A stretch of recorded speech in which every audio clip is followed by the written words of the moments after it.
রাবণের আদেশ পেয়ে রাক্ষসরা হনুমানের লেজে তেল চুপচুপে কাপড় জড়িয়ে তাতে আগুন ধরিয়ে দিল এবং নানা বাদ্য বাজিয়ে উল্লাস করতে করতে বন্ধনরত হনুমানকে লঙ্কার পথে পথে ঘোরাতে লাগল।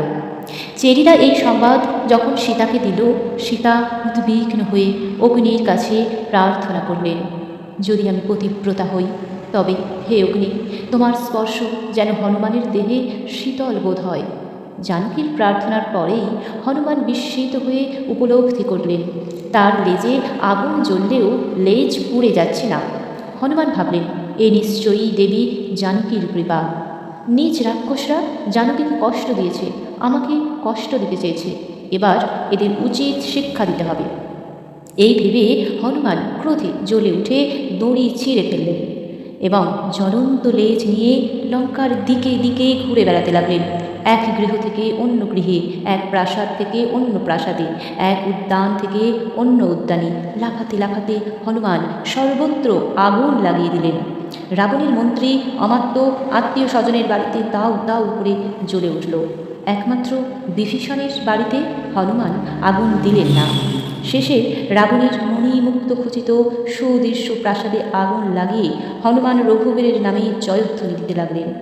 রাবণের সোনার লঙ্কা পড়ছে, প্রাসাদের গা থেকে সোনা রূপার আস্তরণ আগুনের তেজে গলে রাস্তায় পড়ছে।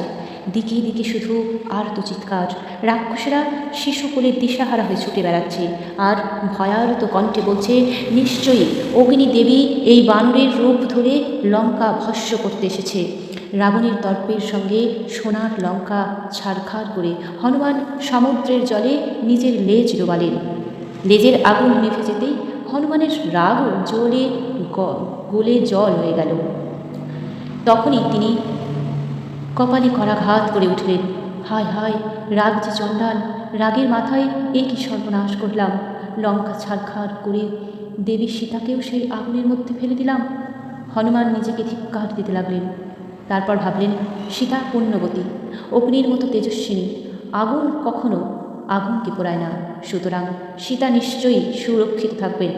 ঠিক তখনই হনুমান শুনতে পেলেন আকাশ থেকে চারুণীরা বলছে, গোটা লঙ্কা পুড়ে ছাই হয়ে গেল, কিন্তু জানকী ঠিক রক্ষা পেয়েছেন। তখন হনুমান নিশ্চিন্ত হয়ে আবার সীতার কাছে গেলেন এবং তাকে আশ্বস্ত করে ও তার আশীর্বাদ নিয়ে লঙ্কা থেকে বিদায় নিলেন।